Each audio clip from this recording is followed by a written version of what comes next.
بسم اللہ الرحمن الرحیم۔ السلام علیکم ورحمۃ اللہ وبرکاتہ۔ آئیے قرآن سیکھیں آسان طریقے سے، عربی گرامر پڑھے بغیر۔ جی ہاں، اگر آپ قرآن کریم کا ترجمہ کرنا سیکھنا چاہتے ہیں، وہ بھی عربی گرامر پڑھے بغیر، تو آپ ہمارے ساتھ شامل ہو جائیں۔ ہم آپ کو جدید طریقے سے مختلف کلرز کے ساتھ اور مختلف علامتوں کے ساتھ بہت ہی آسانی کے ساتھ قرآن کریم کا ترجمہ کرنا سکھائیں گے۔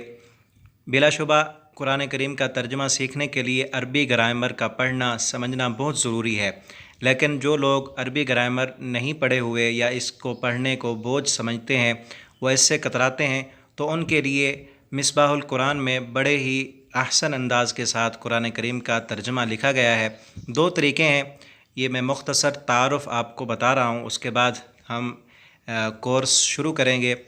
تو اس میں دو طریقوں کے ساتھ قرآن کا ترجمہ کرنا سکھایا گیا ہے۔ پہلا یہ ہے کہ پہلی قسم میں قرآن کریم کے الفاظ کو 3 قسموں میں تقسیم کیا گیا ہے، اور 3 قسموں کے الفاظ کو 3 کلرز دیے گئے ہیں۔ پہلی قسم ان الفاظ کی ہے جو ہم روزمرہ اردو زبان میں بولتے رہتے ہیں۔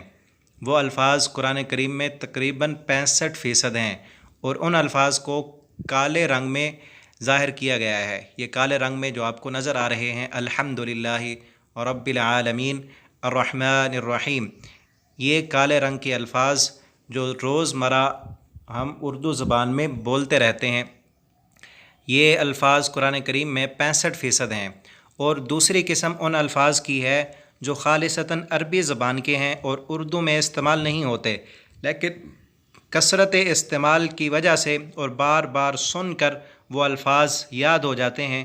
ان کے متعلق بھی بہت فکر مندی کی ضرورت نہیں ہے، اور یہ الفاظ قرآن کریم میں تقریباً 20% ہیں۔ ان الفاظ کو نیلے رنگ کے ساتھ ظاہر کیا گیا ہے، یہ جیسے آپ دیکھ رہے ہیں ایاکا ایاکا، یہ الفاظ قرآن کریم میں 20% ہیں۔ تو ان کے بارے میں بھی فکر مند ہونے کی ضرورت نہیں ہے۔ 65 اور 20 85% الفاظ تھوڑے سے غور کرنے سے اور سمجھنے سے انسان کو یاد ہو جاتے ہیں۔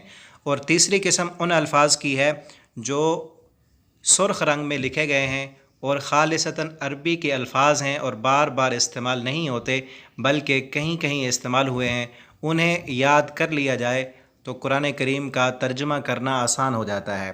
جو الفاظ اردو زبان میں استعمال ہوئے ہیں، جو کالے رنگ کے ساتھ لکھے گئے ہیں، ان پر تھوڑا سا غور کیا جائے کہ اردو میں ہم ان الفاظ کو کیسے استعمال کرتے ہیں، اور پھر جو بار بار الفاظ استعمال ہوتے ہیں وہ بھی یاد کر لیے جائیں، اور جو نئے الفاظ ہیں انہیں بھی یاد کر لیا جائے، تو قرآن کا ترجمہ کرنا انتہائی آسان ہو جائے گا۔